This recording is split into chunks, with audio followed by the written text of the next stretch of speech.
नमस्कार. RRC नेटवर्कच्या ताज्या बातमीपत्रात आपले स्वागत. अशा आहेत आजच्या प्रमुख घडामोडी. हेडलाइन्स प्रस्तुत करता Marcus the readymade multibrand showroom. सर्वोत्तम quality, fresh stock, latest designs, reasonable rate. LRT college road, Raghuvanshi Mangal कार्यालयाच्या बाजूला, अकोला. जिल्ह्यात मुलींची संख्या घटली तरी प्रशासन मात्र झोपेत. गर्भलिंग निदानाची शून्य कारवाईने कन्या भ्रूण हत्या वाढल्या. 1 कोटींसाठी केले होते अरुण ओरा यांचे अपहरण. ओरा घरी पोहोचल्यावर पोलिसांनी शोधले आरोपी.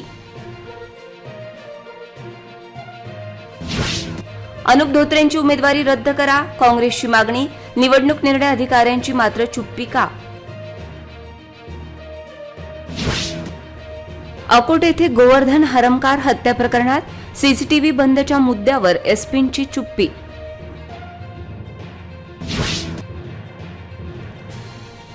तोष्णीवाल लेआउटमध्ये बंगला फोडला, नेमकी चोरी किती, मात्र आकडा गुलदस्त्यात. आता सविस्तर बातम्या. मुलांना लग्नासाठी मुली नाहीत अशी ओरड होत असताना आणि शहरात जिल्ह्यात मोठ्या प्रमाणात गर्भलिंग निदान होत असताना जिल्ह्यात कारवाई मात्र शून्य असून PCPNDTचे पथक कुचकामी असल्याची माहिती मिळाली आहे. सन 2019-20 मध्ये 1000 पुरुषाच्या तुलनेत 935 इतकी मुलींची संख्या होती. हे गुणोत्तर घसरले असून आता 1000 पुरुषांच्या मागे अकोल्यात केवळ 923 मुलींची संख्या आहे. इतकी बिकट परिस्थिती असताना सोनोग्राफी सेंटरला केवळ कागदोपत्री भेटी देण्यात येत असून कसून चौकशी होत नाही. त्याचबरोबर आलेल्या तक्रारीची शहानिशा केली जात नाही. गर्भलिंग निदान टाळण्यासाठीची जनजागृती नाही. त्यामुळे पुरुषांच्या तुलनेत महिलांची संख्या झपाट्याने कमी होत आहे. पुढील सामाजिक धोका निर्माण होत असताना केवळ बैठक, तपासण्या याशिवाय गर्भलिंग निदान करणाऱ्यांच्या विरोधात कारवाई होताना दिसत नसल्याने मोठी अडचण समोर आली आहे. तेल्हाऱ्यामध्ये तर 1000 पुरुषांमागे 907च मुलींची संख्या आहे, तर बार्शी टाकळी येथे 1000 पुरुषांमागे 919 स्त्रिया आहेत. ही अतिशय चिंताजनक बाब असताना PCPND पथकाचे कार्य समाधानकारक नसल्याचे चित्र जिल्ह्यात आहे. गर्भधारणापूर्व व प्रसवपूर्व निदान तंत्र लिंग निवडीस प्रतिबंध कायद्याची PCPNDT जिल्ह्यात काटेकोर अंमलबजावणी होणे आवश्यक आहे. त्या अनुषंगाने प्रसूतीपूर्व कालावधीत नोंदणी, ANC ट्रॅकिंग तसेच सोनोग्राफी सेंटर व गर्भपात केंद्रांच्या वेळोवेळी तपासण्या कराव्यात, असे निर्देश जिल्हाधिकारी अजित कुंभार यांनी आज येथे दिले. काचेच्या बॉटल्सचे व्यापारी अरुण ओरा यांचे अपहरण हे 1 कोटीच्या खंडणीसाठी झाल्याची माहिती पोलीस अधीक्षक बच्चन सिंग यांनी दिली. 4 जीन परिसरातून सोमवारी रात्री अपहरण झालेले व्यावसायिक अरुण कुमार ओरा अखेर 2 दिवसांच्या कालावधीनंतर बुधवारी रात्री 1 वाजताच्या सुमारास घरी सुखरूप पोहोचले. यामुळे त्यांच्या कुटुंबियांसह पोलीस यंत्रणेने सुटकेचा निश्वास सोडला आहे. अरुण वोरा रात्रीतून ऑटोने आले घरी. 1 कोटीच्या खंडणीसाठी झाले वोरांचे अपहरण. 5 आरोपी अटकेत. रात्री वोरा आले ऑटोतून घरी. रामदासपेठ पोलीस ठाण्याच्या हद्दीतील दगडी पुलानजीकच्या 4 जीन परिसरातील व्यावसायिक अरुण कुमार वोरा यांचे 13 मे रोजी रात्री 10 वाजताच्या सुमारास अपहरण करण्यात आले होते. त्यांचे अपहरण होऊन 2 दिवसाचा कालावधी झाला होता. जिल्हा पोलीस अधीक्षक बच्चन सिंह यांच्या निर्देशानुसार रामदासपेठ पोलिसांनी अपहृत वोरा यांची माहिती देणाऱ्यास 25,000चे इनाम जाहीर केले होते. अपहृत व्यावसायिक अरुण कुमार वोरा यांचा तातडीने शोध घेण्याची मागणी सर्वपक्षीय नेत्यांनी केली होती. शहरातील प्रतिष्ठित व्यावसायिकाचे अपहरण, भीती व दहशतीचे वातावरण निर्माण झाल्यामुळे इतर व्यावसायिकांमध्ये चांगली चर्चा होती. व्यावसायिक वोरा यांच्या अपहरण प्रकरणामुळे शहरात निर्भयपणे व्यापार आणि व्यवसायात भीती निर्माण झाली होती. पोलीस स्टेशन रामदासपेठचे हद्दीत 13 तारीखला रात्रीच्या वेळी बिझनेसमॅन श्री अरुण वोरा याची किडनॅपिंग झाली होती. या किडनॅपिंगमध्ये पुढच्या तपासासाठी SDPO सिटी, PILCB तसेच PSO रामदासपेठ याची वेगळी टीमने कारवाई साठी आदेशित केले होते. काल रात्री ते बिझनेसमॅन यांना सोडण्यात आला आणि त्यामध्ये PILCB त्याची टीमने पुढचा तपास करून अद्यापर्यंत 5 आरोपी त्यांना अटक करण्यात आलेले आहे आणि गुन्ह्यामध्ये वापरलेली व्हाईट कलरची गाडी तसेच 2 पिस्टल आणि आणखी एक बाईक हे जप्त करण्यात आलेली आहे। यामध्ये पुढचा तपास सुरू आहे। प्रथमदर्शनीय हे गुन्ह्यामध्ये एक्स्टॉर्शनसाठी किडनॅपिंग केली आहे असं दिसून येत आहे। यामध्ये आतापर्यंत तपासामध्ये 1 कोटीची मागणी ते करणार होते, परंतु असा कोणताही संपर्क फॅमिलीसोबत करण्यात आला नाही असं आतापर्यंत निष्पन्न झालेलं आहे। पोलिसांनी 5 आरोपींना अटक केली आहे। वाहन, देशी पिस्टल व इतर साहित्य असा एकूण 3 लाखांचा मुद्देमाल जप्त केला आहे। वोरा यांना कान्हेरी सरफ येथे एका घरात कोंडून ठेवले होते। अपहरण करणाऱ्या आरोपीनेच त्यांना धमकी देऊन ऑटोमध्ये बसवून घराकडे पाठविले। आरोपींमध्ये मिथून उर्फ मोंटी सुधाकर इंगळे, राहणार जुना आळशी प्लॉटचे बाजूला, चिवचू बाजार, अकोला, किशोर पुंजाजी दाभाडे, राहणार ग्राम कळंबेश्वर, तालुका जिल्हा अकोला, फिरोज खान युसुफ खान, राहणार जुना आळशी प्लॉटचे बाजूला, अकोला, शरद पुंजाजी दाभाडे, राहणार ग्राम कळंबेश्वर, तालुका जिल्हा अकोला, आशिष अरविंद घणबहादूर, राहणार बोरगाव मंजू, राजा सरफराज खान, राहणार कान्हेरी सरफ, चंदू इंगळे, राहणार खदाण, अकोला यांचा समावेश असून त्यापैकी 5 लोकांना अटक केली आहे। तर या प्रकरणात वोरा परिवाराने सुटकेचा निश्वास सोडला आहे। आदर्श आचारसंहिता सुरू असताना बियाण्याच्या मीटिंगमध्ये भाजपचे लोकसभा उमेदवार अनुप धोत्रे यांच्या उपस्थितीने आश्चर्य व्यक्त केले जात आहे। या प्रकरणात निवडणूक निर्णय अधिकारी आणि त्याचबरोबर कृषी अधिकाऱ्यांची चुप्पी अनाकलनीय आहे। जिल्हाधिकारी कार्यालयात आदर्श आचारसंहिता भंग होत असताना त्याची दखल का घेतल्या गेली नाही असा प्रश्न उपस्थित होत आहे। खरीप हंगाम तयारीच्या बैठकीत सामान्य व्यक्ती, पत्रकार यांना प्रवेश नाकारण्यात आला। भाजपचे लोकसभा निवडणुकीतील उमेदवार अनुप धोत्रे यांना मात्र प्रवेश दिला गेला। लोकसभा निवडणुकीची मतमोजणी बाकी आहे। हा प्रकार गंभीर असून याबाबत कृषी अधीक्षक यांनी कारवाई करायला हवी। त्यांनी याबाबत कोणतीही तक्रार न केल्यास आम्ही त्यांच्या विरोधात तक्रार करू। आचारसंहितेचा भंग केल्याप्रकरणी आम्ही न्यायालयात प्रकरण दाखल करू, न्याय मागू, अशी प्रतिक्रिया काँग्रेसचे उमेदवार अभय पाटील यांनी दिली आहे। आदर्श आचारसंहिता चालू असताना उमेदवार तिथं कसा काय जाऊ शकतो? तर निश्चित याच्यावर जे कृषी अधीक्षक आहे, SDO साहेब जे आहेत, त्यांनी याच्यावर कारवाई करायला पाहिजे। त्यांनी जर याच्यावर कारवाई नाही केली तर आम्ही याच्यावर निश्चित कंप्लेंट करू। अधिकाऱ्यांवर सुद्धा आम्ही कंप्लेंट करू किंवा आम्ही कोर्टामध्ये याच्यासाठी जाऊ। आणि हा आचारसंहितेचा भंग आहे। कॅन्डिडेट तिथं कोणत्याही पदावर नसताना तिथं कसा काय जाऊ शकतो बा? तर हे आदर्श आचारसंहितेचा स्वतःच भंग, ज्यांच्याकडे नोडल अधिकारी म्हणून जबाबदारी होती किरवेनकडे, यांनीच आचारसंहितेचा भंग केला असं म्हणावं लागेल।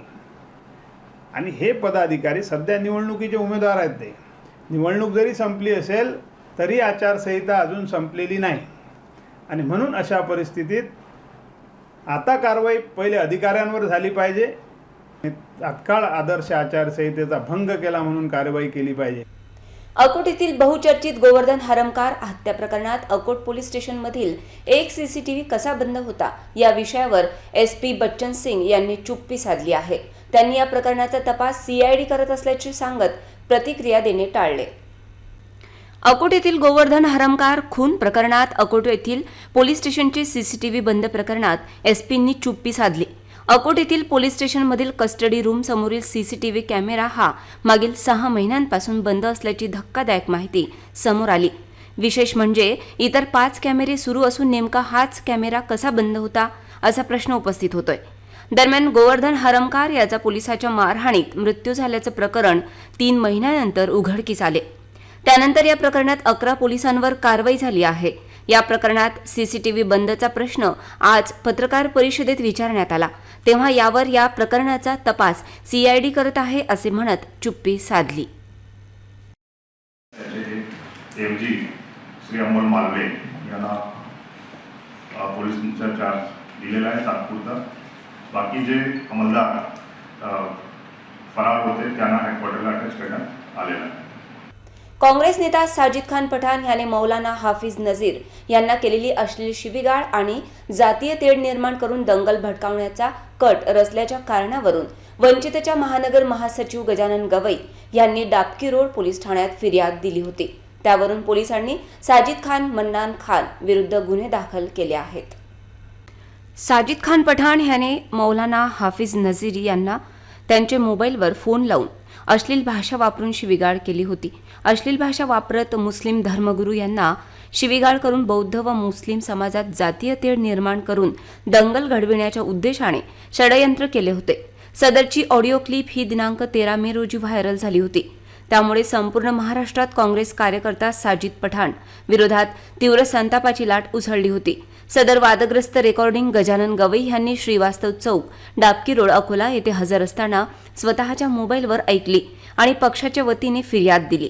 आरोपीला तात्काळ अटक करून त्याच्या विरुद्ध संघटित गुन्हेगारी कायद्यानुसार त्यास तातडीने कार्यवाही करावी अशी मागणी देखील वंचित बहुजन आघाडी जिल्हा आणि महानगर पदाधिकारी यांनी केली आहे. रोड अकोला या ठिकाणी आले आहेत, कारण आम्ही लेखी तक्रार दुपारी सुद्धा SP साहेबांना दिली आहे की या ठिकाणचा जो गैरअर्जदार आहे साजिद खान, मन्नान खान, ज्यांनी दोन चार दिवस अगोदर एक ऑडिओ व्हायरल केली आणि त्याच्यात एका हाफिज जो गुरु म्हणतात त्या समाजाचा त्याला शिवीगाळ केली. शिवीगाळ करत असताना त्याच्यात त्यांनी सांगितलं की कौन से तुम्हारे बाळा साहेब आंबेडकर है, कौन आंबेडकर गए जिसके तुमने चुनाव के अंदर स्टेज पे चढ़े हो, उनके तलवे चाटते तुम, और कितने भी भारी वाले हैं आओ क्या उखाड़ते हैं. म्हणजे असली शब्दात त्या माणसानं या ठिकाणी शिवीगाळ केली आहे आणि त्याची पार्श्वभूमी साजिद खानची ही गुन्हेगारीची आहे. अकोला शहरात मागच्या वेळेस जेव्हा दंगल झाली त्या दंगलीचा सुद्धा तो मुख्य आरोपी आहे. त्या आरोपीनंच ते दंगल घडून आणली आणि त्या दंगलीत गायकवाड नावाच्या माणसाचा खून पाडण्याचं काम या गुन्हेगारांनी केलं आहे. म्हणून अकोला शहरात हा दरवेळेस जातीत दंगली लावण्याचं काम करतो, समाजात दंगली लावण्याचं काम करतो. अक्षरशः बाबासाहेब आंबेडकर संविधानाचे रचिता त्यांच्या नातवावर सुद्धा त्यांनी शितोळे उडवले आहेत. म्हणून आज या ठिकाणी आम्ही पोलीस स्टेशनला गुन्हा दाखल झाला पाहिजे म्हणून सर्व आम्ही पदाधिकारी या ठिकाणी आलो आहे आणि अशा गुन्हेगाराला जर आळा नाही बसला तर अकोला शहरात पुनश्च दंगल करण्याचं काम हा साजिद खान नावाचा माणूस करणार आहे. म्हणून SP व पोलीस स्टेशनला आम्ही विनंती करत आहोत की ताबडतोब अशा गुन्हेगाराला आपण अटक करा आणि अटक करून अकोला शहरात शांतता निर्माण करण्याचं काम करा. जर आम्हाला न्याय मिळाला नाही तर याच्यापेक्षाही वंचित बहुजन आघाडी तीव्र आंदोलन छेडेल. परत गुन्हेगाराचा आळा या ठिकाणी घातल्याशिवाय वंचित बहुजन आघाडी शांत बसणार नाही. मुंबईतील घाटकोपर परिसरात विशालकाय होर्डिंग कोसळल्याने 16 जणांना प्राणास मुकावे लागले. त्यानंतर अकोल्यातील अवैध होर्डिंग्जवर कारवाई होताना दिसत नाही. अकोला शहरात चौकांसह अनेक इमारतींवर मोठमोठे अवैध होर्डिंग्ज लागले आहेत. या अवैध होर्डिंग्ज बॅनरला महापालिकेकडून मूकसंमती असल्याचे दिसून येत आहे. शहरातील चौक, वर्दळीच्या रस्त्यांवर ट्रॅफिक सिग्नल, विद्युत पोल, ट्रान्सफॉर्मर आदींवर जागोजागी अवैध होर्डिंग्जची भरमार आहे. महापालिका प्रशासनाकडून या होर्डिंग्जवर दुर्लक्ष करण्यात येत आहे. महापालिकेच्या उपायुक्त गीता ठाकरे यांनी झोनच्या सहाय्यक आयुक्तांना अवैध होर्डिंग्ज हटविण्याचे निर्देश दिले आहेत. पण झोन अधिकाऱ्यांच्या आशीर्वादाने हे होर्डिंग्ज उभे असून ते काढणार कोण असा प्रश्न विचारला जात आहे. शहरात वादळ, अवकाळी पाऊस सातत्याने होत आहे. पावसाळ्याव्यतिरिक्तही वारंवार वादळाचे प्रमाण वाढल्याने लोखंड वाकण्याची शक्यता आहे. जाहिरात फलकांमुळे कोणत्याही दुर्घटना घडू नये यासाठी महापालिका प्रशासनाने शहरातील जाहिरात फलकांसाठी दर 6 महिन्यांनी स्ट्रक्चरल ऑडिट करणे गरजेचे आहे. अकोला शहरात 90 अधिकृत तर 25 अनधिकृत होर्डिंग्ज असून त्यावर कारवाई होताना दिसत नाही. मंगरुळपीर शहरातील मंगलधाम स्थित तालुक्यात अंगणवाडीचा मोठ्या प्रमाणात किराणा खाद्य आहार पुरवठा करणाऱ्या गोडाऊनला भीषण आग लागली. ती आग आता आटोक्यात आहे. गोडाऊनमध्ये उपस्थित कामगार हे स्वयंपाक करीत होते असे सांगत होते. स्वयंपाक करत असतानाच अचानक गॅस सिलेंडरची नळी फाटल्याने सिलेंडर भडकले. तेव्हा उपस्थित कामगार आरडाओरड करत मदतीकरिता बाहेर आले. तोपर्यंत क्षणार्धात गोडाऊनमध्ये आग पसरली असल्याचे गोडाऊनमधील कामगारांकडून सांगण्यात आले. गोडाऊनमध्ये तालुक्यातील पुरवठा करण्यासाठी अंगणवाडीचा आहाराचा भला मोठा साठा असल्याची माहिती असून यामध्ये एक घरगुती गॅस सिलेंडर असल्याची माहिती होती. आगीवर नियंत्रण मिळविण्यात आले असून यात कुठलीही जीवितहानी झाली नसून मात्र मोठ्या प्रमाणावर किराणा जळून खाक झालाय. कपाशी दरवाढीची अपेक्षा ठेवून घरात साठवून ठेवलेला कापूस आता शेतकरी हंगामाच्या तोंडावर विक्रीला काढू लागले आहेत. अकोट बाजार समितीमध्ये 15 मे रोजी कपाशीला 7,790 रुपये कमाल भाव मिळाला. त्यामुळे कपाशी उत्पादक शेतकऱ्यांचे आर्थिक नुकसान होत आहे. पश्चिम विदर्भात अकोला, बुलढाणा, वाशिम व इतरही जिल्ह्यात खरीपात सोयाबीननंतर कपाशी हेच दुसरे मुख्य पीक आहे. या वर्षात विविध संकटांना तोंड देत कापूस हंगाम आटोपला. काही शेतकऱ्यांना सरासरी एकरी 6 ते 10 क्विंटलपर्यंत उतारा लागलेला आहे. हंगामाच्या सुरुवातीला 8 ते 9 हजारांचा दर निघाला होता. वेचणीच्या काळात पाऊस झाल्याने कापसात ओलसरपणा वाढला. परिणामी हा कापूस 6.5 हजारांपर्यंत दराने खरेदी झाला. नंतर चांगल्या कापसाचा दर 7 ते 8 हजारांदरम्यान फिरत आहे. मागील 2 वर्षात कपाशीचे कमी झालेले दर पाहता बळीराजा हवालदिल झाला असून 2021 मध्ये कपाशीला अकोट कृषी उत्पन्न बाजार समितीमध्ये 14,000 रुपयांपर्यंत दर मिळाला होता. मात्र त्या तुलनेने आता कपाशीचे दर कमी झाल्याने कपाशी उत्पादक शेतकऱ्यांना आर्थिक फटका बसला आहे. शहरात 2 दिवसांपूर्वी झालेल्या खून, चोरी आणि अपहरणाच्या घटनांमुळे नागरिकांमध्ये भीतीचे वातावरण आहे. सुटकेचा निश्वास टाकत चोरट्यांनी शहरातील तोष्णीवाल लेआउट बंद बंगल्यात हात साफ केला. येथील परिवार हा गेल्या काही दिवसांपासून परदेशात गेला होता.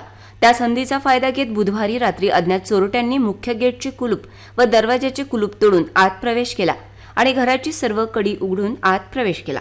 घरातील कपाट, मौल्यवान साहित्य चोरट्यांनी सहज पळवले. सकाळी ही घटना आजूबाजूच्या नागरिकांना समजल्यानंतर माजी नगरसेवक आशिष पवित्रकार यांनी सिव्हिल लाईन पोलिसांना माहिती दिली. आमदार मिटकरी यांचे निवासस्थानही शेजारीच आहे. या बंगल्यावर घटनेची माहिती मिळताच सिव्हिल लाईन पोलीस, वरिष्ठ पोलीस अधिकारी, dog squad unit, fingerprint expert घटनास्थळी दाखल झाले होते. जैन कुटुंबातील इतर नातेवाईकांच्या उपस्थितीत पोलिसांनी बंगल्याचा मालक परदेशात गेल्याने पंचनामा केला असून चोरीच्या रकमेची अधिकृत माहिती मिळालेली नाही. मात्र आतील परिस्थिती पाहता मोठी चोरी झाल्याचा अंदाज व्यक्त केला जात आहे. पुन्हा एक नजर टाकूया आजच्या प्रमुख घडामोडींवर. हेडलाईन्स प्रस्तुत करता Marcus the readymade multibrand showroom. सर्वोत्तम quality, fresh stock, latest designs, reasonable rate.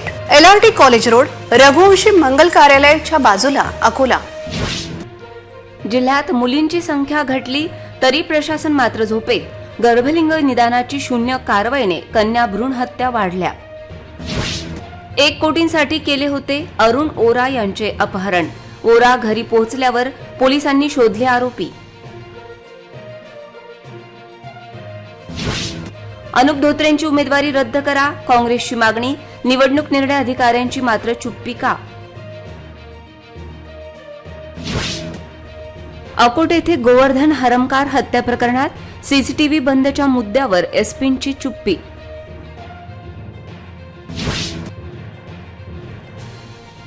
Toshniwal लेआउटमध्ये बंगला फोडला, नेमकी चोरी किती? मात्र आकडा गुलदस्त्यात. बातम्यांसाठी तुम्ही पाहत रहा RRC न्यूज. यूट्यूब चॅनलवर तुम्ही पण लाईक आणि सबस्क्राईब करा RRC डिजिटल अकोला हे यूट्यूब चॅनल. जगभरात कुठेही पहा RRC डिजिटल अकोला. पुन्हा भेटूया ताज्या बातम्यांसह, नव्या घडामोडींसह नव्या बातमीपत्रात. तोवर नमस्कार.